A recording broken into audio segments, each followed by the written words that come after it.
Okay, with that, I think we're now going to move into the rare earth element space. We're going to have one of our favorite contributors who's been on a few of our global mining symposiums as a panelist and presenting for Commerce Resources. We have Chris Grove. I believe, Chris, are you here with us now? Tony, I'm here.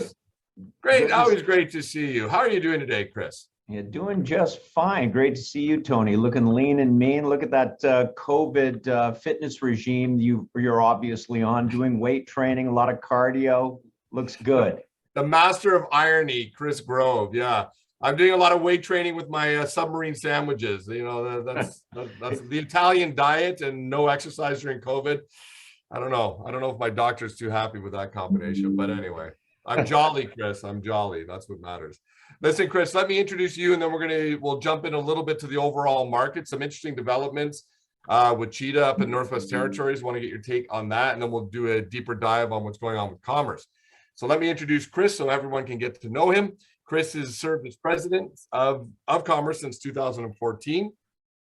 Previous to that, he worked as corporate communications for the company. He's a noted expert on rare earths, on the rare earths market, has significant contacts within the financial communities in North America and all across Europe. And as I've mentioned, he's been one of our go-to experts on this space over the years. It's always great to have him join us. And one of the things, Chris, I think, we've mentioned on the show before, you and I first met on a European investment tour back about 7 years ago. And many of the things, what impressed me so much was not only your profound knowledge of the space, but many of the things you were saying then come to fruition, right? It's always impressive. A lot of people are talking in our industry, but the ones that talk and then it starts happening, you're kind of like, all right, that person knew what they were talking about. So we're seeing a lot of what you were saying back then come to bear now. In the news, it even made CBC, for crying out loud. Cheetah Resources getting their project up in Nachalacho. I'm probably saying that wrong, but getting it into production. What does that mean for the industry? Is this a big milestone? Well, the thing is, and yes, the CBC did pick up that story, and Cheetah and Vital were permitted to extract a large bulk sample, 600,000 tons, which is a lot of material, and so that is great.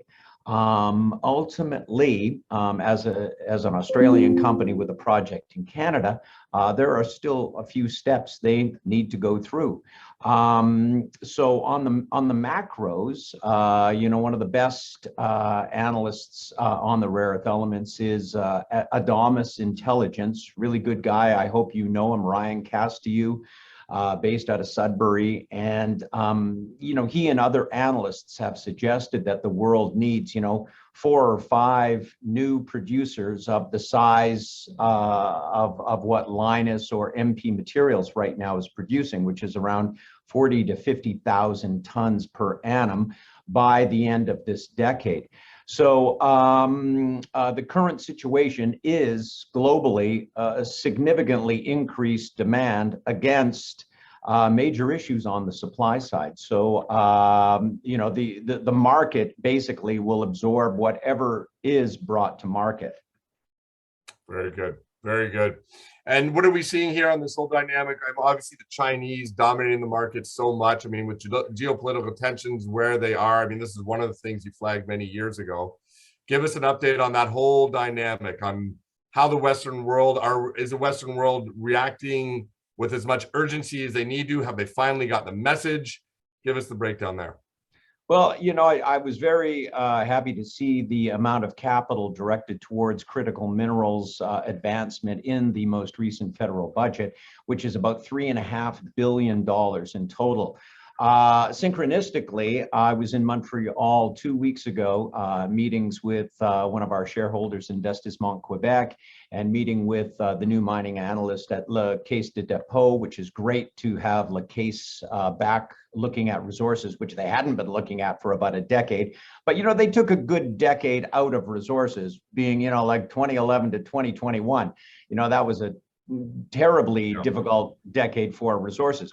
But at any rate, as I was waiting for my flight back to Vancouver, I had a chance encounter with the Minister of Natural Resources, Jonathan Wilkinson, who happens to be the candidate in my riding of North Vancouver. And as I told him, I voted for you twice, and I thought you did a good job with the DFO. And arguably, we have the best rare earth element project in Canada. Here's my card. And he gave me his AIDS card. And I said to him, we really look forward to understanding, how the federal government is going to deploy this $3.5 billion towards the advancement of critical minerals projects in Canada. And to be very clear as well, our byproduct at the Ashram deposit is also fluorspar, and fluorspar is also a critical minerals. It was added to the list, I think, about a year ago, thereabouts. Now, back to answer your question more directly, the reality is that China became a net importer of rare earth elements in sometime in 2018, and probably a net importer of fluorspar sometime in 2017. So both commodities have been very significantly affected by that very fundamental, significant change in China's position. China still has the largest market for rare earth elements downstream, and China still is the largest single producer. But as I say, China is a net importer, and China is importing material from North Korea, Vietnam, Myanmar, Australia being Lynas, and the United States being Mountain Pass. In terms of China having that very significant change, I will give credit to Beijing in so much as Beijing has been very active, relatively quietly, I think, to the West, in terms of shutting down the most egregious polluters in terms of the extractive industries and the processing. So for a very specific example, somewhere around 20% of the supply of global rare earth elements had been historically coming from the ionic clays in the South China area. The South China ionic clays, the biggest producers of heavy rare earth elements historically. Well, that basically is heap leaching with acid. Now, China or Beijing basically has shut down all of those projects, and there really is negligible amount of production from these heap leached sites in the south of China. However, right across the negligible border with Myanmar, those activities are going on at full steam.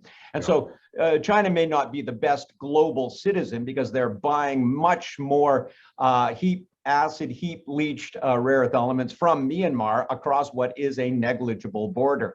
So at any rate, that balance of production has shifted very fundamentally. In terms of answering your question again, the politicians, the governments of the West, yes, they are saying the right things. Capital is arguably being deployed, certainly in the European Union. The European Union had a fund called Horizon 2020, and very notably and admirably, they granted the only non-Chinese commercially significant metallization facility on planet Earth, which is the UK-based company called Less Common Metals. Less Common Metals received a grant of 18 million euros in 2018 to become the first metallization facility, and they achieved that a couple of years ago. I was speaking to the CEO of Less Common about a month ago, and way back in 2018, he literally ran out into the lobby of a hotel in Hong Kong where we were all attending this International Rare Earth Element Conference, and he asked me to have a meeting with them because he had just received this loan, and it essentially came with the caveat that he be only using non-Chinese material as his input feedstock. And so he requested a sample from us. And so, in the presentation I'll do at some point here, you will see Less Common Metals on the list of requesters, industry requesters. The bottom line is that Less Common Metals has achieved something that nobody else really outside of China has achieved, which is metallization. And so they are they play a very important role for anybody that wants to be a magnet manufacturer outside of China. So in terms of what I'm really trying to say is that, yes, governments are saying the right things. Some governments have deployed capital. For example, MP Materials, who have the highest market cap in the rare earth element sector right now, trading at about $38 a share, market cap somewhere north of $6 billion. They received in March $35 million from the US Department of Defense to process heavy rare earth elements. And so that's great. These grants, loans, et cetera, that, from the Japanese government that allowed Lynas to get into production way back in, 2011, 2012, these are great.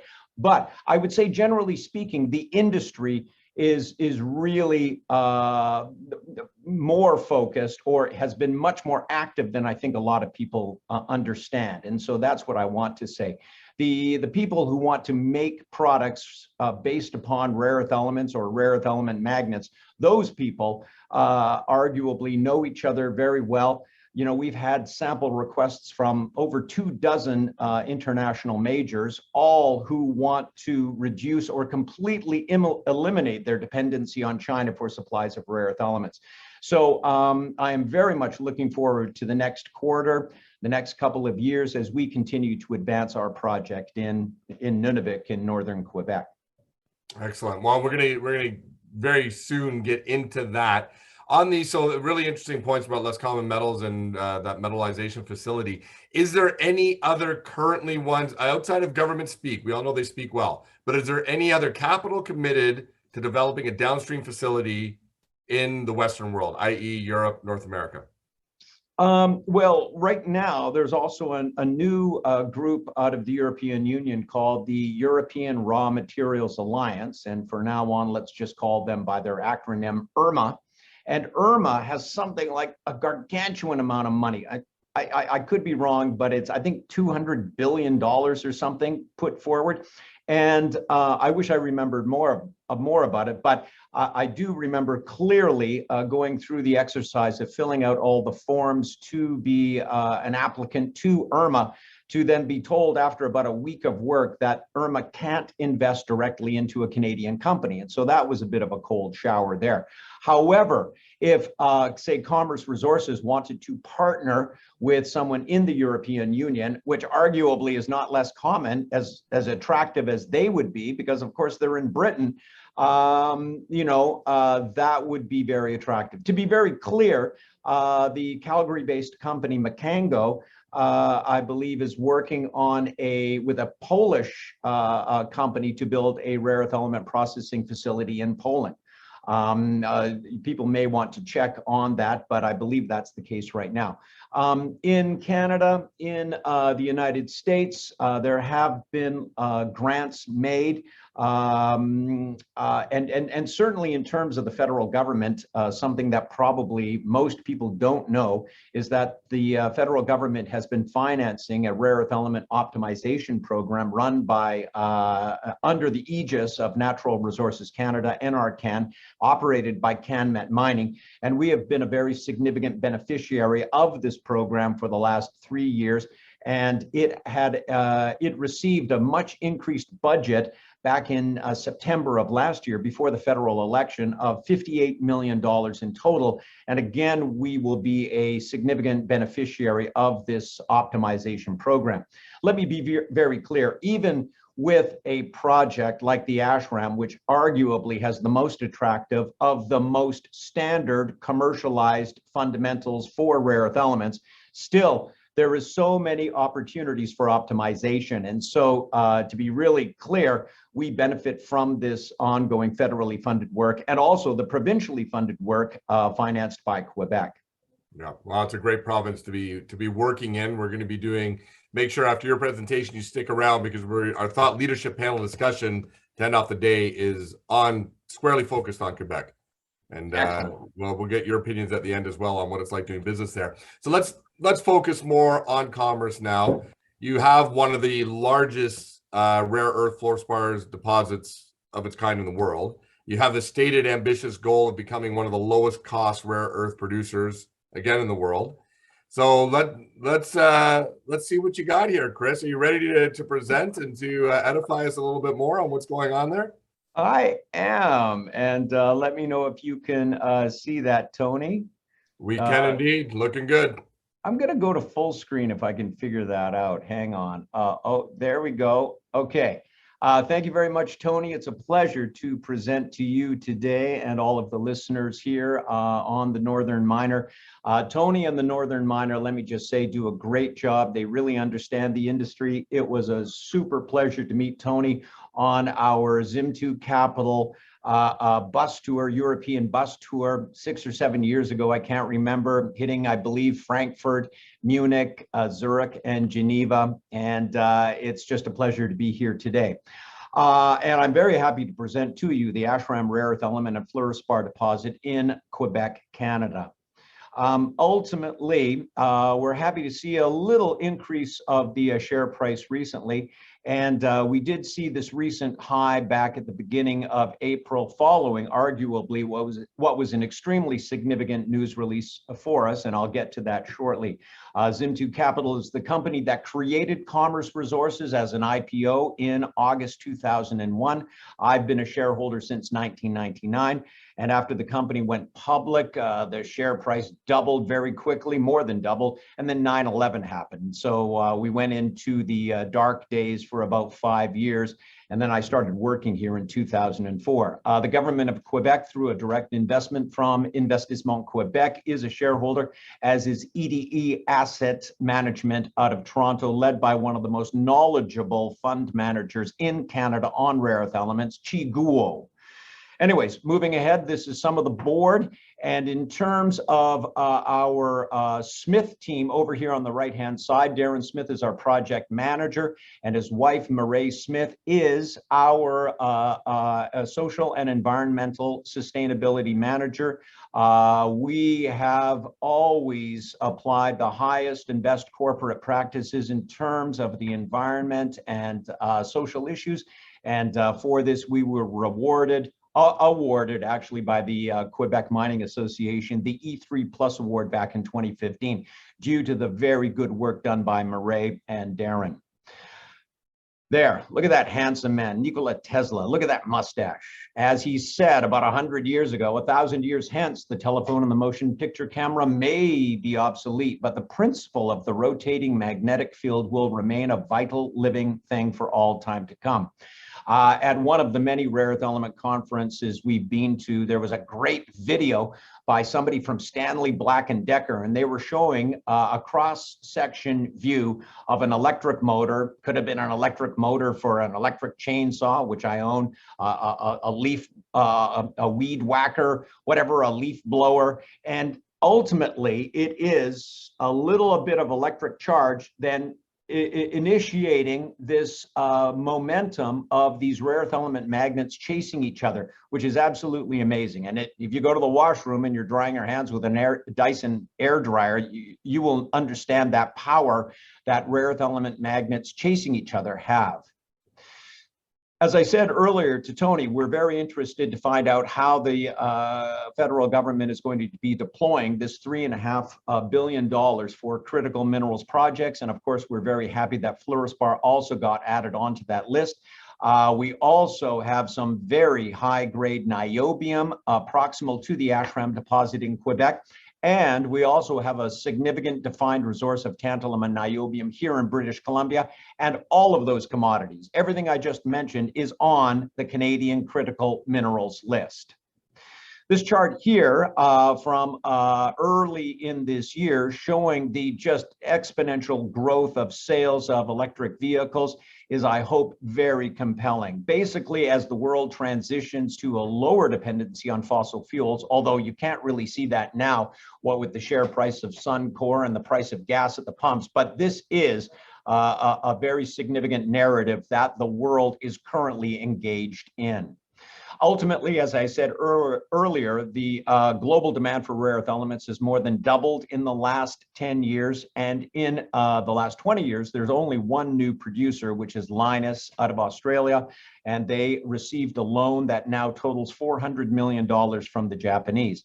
Mountain Pass in California, of course, is a reboot, and they are doing everything right, in my humble opinion. We also all expect that demand will continue to increase. This chart here is from arguably what is also the best rare earth element price report that you can buy for cheap, which is only about $1,500 US per annum. And that's Buy Info out of Beijing, run by a woman named Jerry Bai. At any rate, I also find this a very compelling chart. I don't know why they put it on a black background, but still, if you can see the cobalt blue and the prices here at the end of 2021, they would be up about here right now. And as you can see, they're actually approaching prices I thought that we would never see again, which were hit after China cut off all supply to the Japanese in September of 2010. So this price appreciation to me is very logical in terms of increased demand against major issues on the supply side. This is a chart from another analyst showing the expected supply gap that will be developing. Arguably, I think this chart is very conservative right now.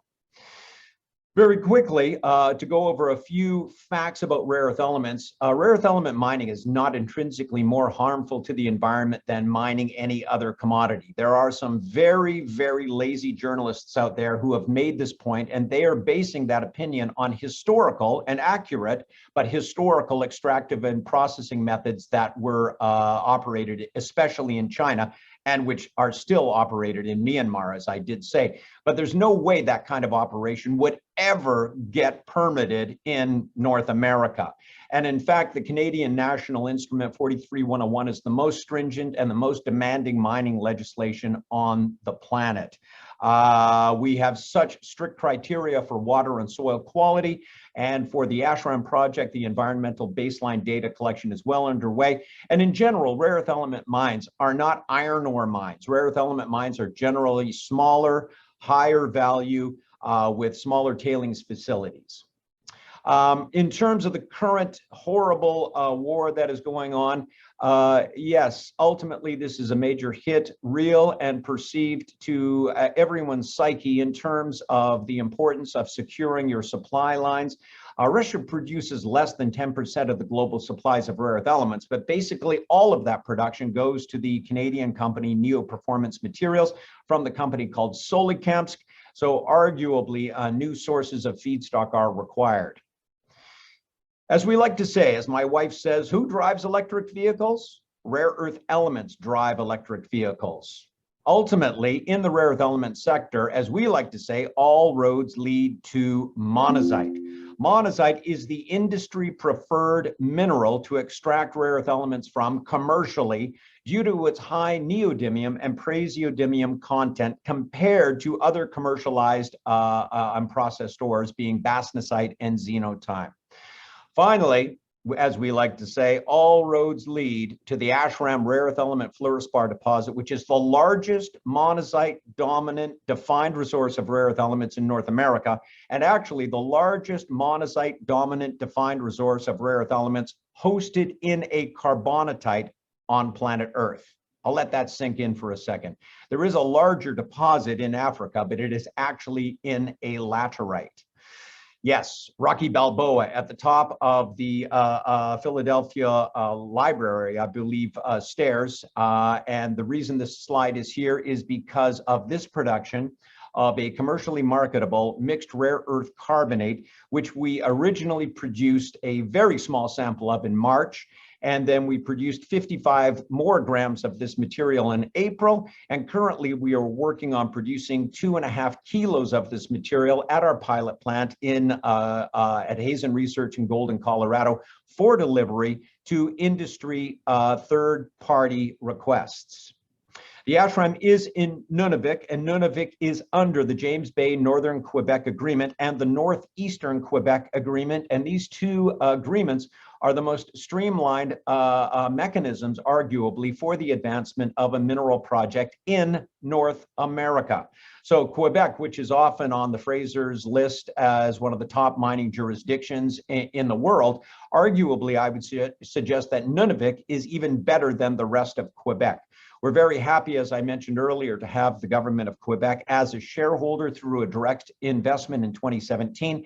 And just to be very clear, this highlighted orange road for the Stornoway Hall Road, that was suggested that we highlight that by the fund manager from Investissement Quebec when I was in a meeting with him in New York, and he said, we're the government of Quebec, we're the biggest shareholder of Stornoway, and we built them a 200-kilometer long road. This is Commerce Resources. We put $1 million into them, and we're going to build them a 180-kilometer road from the Ashram up the east coast here of Kuujjuaq on Ungava Bay. So we are certainly looking forward if that becomes a reality. The second part, the building of the road. Just very quickly, some fundamentals. Rare earth elements are the most complicated commodity. Yes, they are very present in the Earth's crust, but most of those showings are hosted by minerals that no one knows how to economically process. So out of the 150 different rare earth element minerals that exist, there are only 4 that are commercialized today, and there are only 4 that have ever been commercialized. They are dominated by monazite, bastnasite, and xenotime, and loperite is the one that accounts for less than 10% of the global rare earth element production, and that's the one found in Russia. Ultimately, only monazite, bastnasite, and xenotime mineralogies are able to produce high-grade mineral concentrates. And the host rock type for over 80% of global production is the carbonatite. As you may remember, the Ashram deposit is the largest monazite-dominant carbonatite on planet Earth. This is a list of current producers, and you can see that line actually is a weathered carbonatite, which means it is called a laterite. But they were successful in solving whatever issues they had with the laterite by the investment of $260 million from the Japanese in 2011. In terms of a direct comparison, the Ashram project compares most favorably to the world's largest rare earth element producer, which is the Bayan deposit in China. We are both carbonatite host rock deposits. We are both dominated by the mineral monazite with a secondary in bastnasite. And then Commerce actually has a little bit, as we like to say, of spice of the xenotime mineralogy, which increases our heavy rare earth element distribution. Finally, in terms of the final bullet point here, we have a higher percentage of the magnet feed, neodymium, praseodymium, than does Bayan obo. This is a current geological model of the resource. Carbonatites typically come up in swarms or families, and they can come up in small, not veins exactly, but they can come up in small showings, whereas ideally what you want is a huge honking blob, and this is exactly what the Ashram is.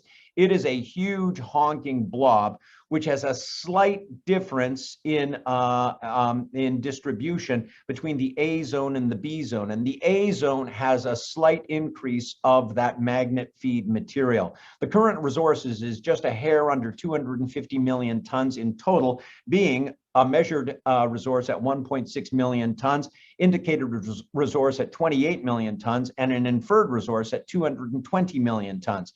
We have added to this resource over 13,000 meters of drilling, and the new resource will come out in the pre-feasibility study, ideally in Q1 of next year.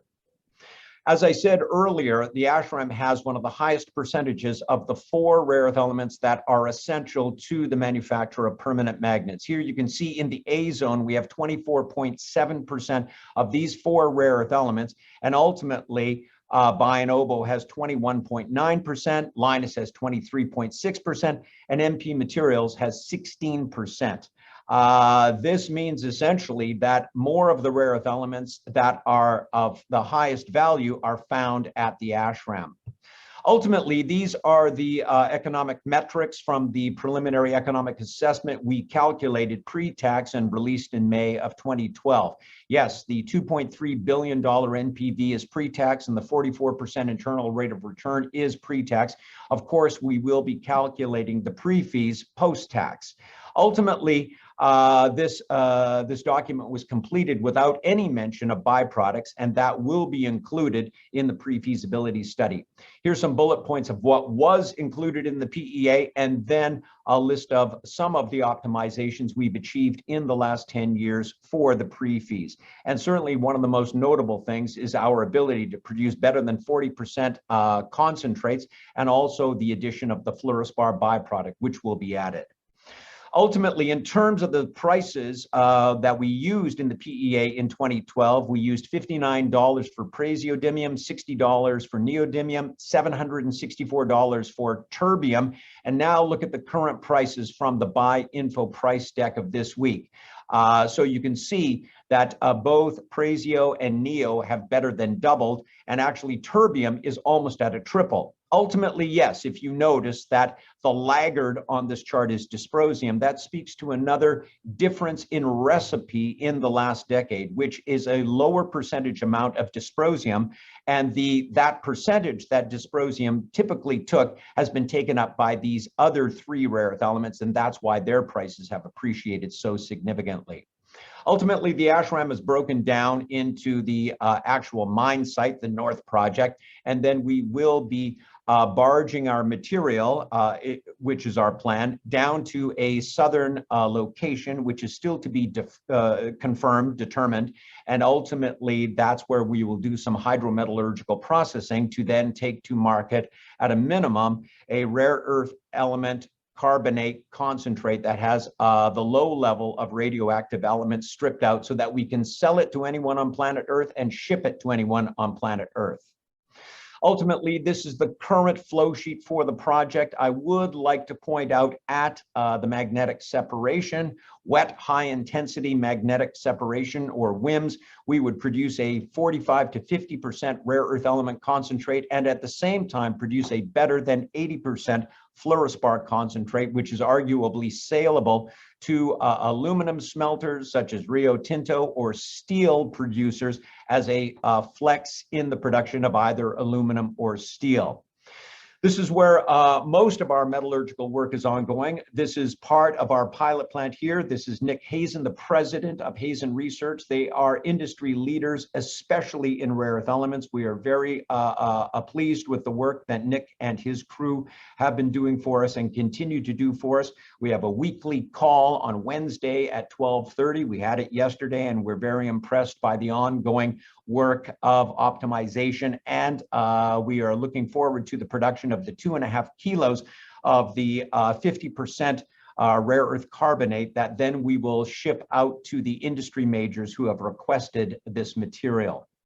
This is a partial list of the companies that have requested samples from us. I'm certainly happy to talk more about any of them. Many of these have requested different samples. The processors would want exactly what we have just produced.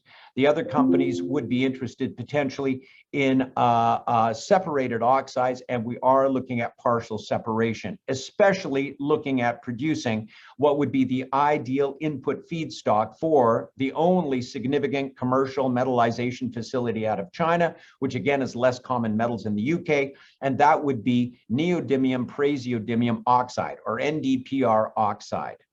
Ultimately, as I mentioned earlier, we received the E3+ award from the Quebec Mining Association for excellence in terms of the environment and the social issues, the social responsibility in our attempt to get the social license to operate. And this is Frank Mariage, who is the president of the Mining Association at that time. We're very happy to have a signed letter of intent between the dominant social group in Nunavik, which are the Inuit, and their two corporations representing the Inuit being the Makivik and the Nayumavik Land Holding Corporation. And our last meeting with the Makivik and the Nayumavik took place in Kuujjuaq 2 weeks ago on May 15th. We will continue sorry, that was on May 10th, 2022. Sorry, I misread my own slide. I apologize. Anyways, May 10th, we were in Kuujjuaq, same day that the Governor General was visiting Kuujjuaq, where she is from. And although we didn't actually see her, but at any rate, we're very happy with the relationship we have with the Inuit. And I should also mention that the other significant social group in Nunavut are the Naskapi of Kawawa-Chikamak, just north of Shefferville. And while we were in Montreal on the way back, we also had a meeting with the new chief of the Naskapi Nation. Ultimately, we have so much work going on for the pre-feasibility study, and all of these groups are playing their part in working on different aspects of the pre-feasibility study. As I say, well, as I may have said earlier, we had hoped to have the pre-fees out in Q3 or Q4 of this year, but everyone in this industry is suffering from a significant backlog at the assay labs. And this is something that is delaying the delivery of the pre-feasibility study. But we're working as fast and as diligently as possible on this, and we'll get it out as soon as possible. But let me say this while we're on this slide, that arguably this is the most appropriate time for an industry partner to actually get a seat at the table in terms of having some input into detailing the economics of what we will produce and can produce for the next several generations. So as I say, this is the most appropriate time in the next quarter thereabouts to secure an industry partner. Ultimately, as I mentioned earlier, we are the very significant beneficiary of these provincially and federally funded optimization programs. And here we are, the final slide.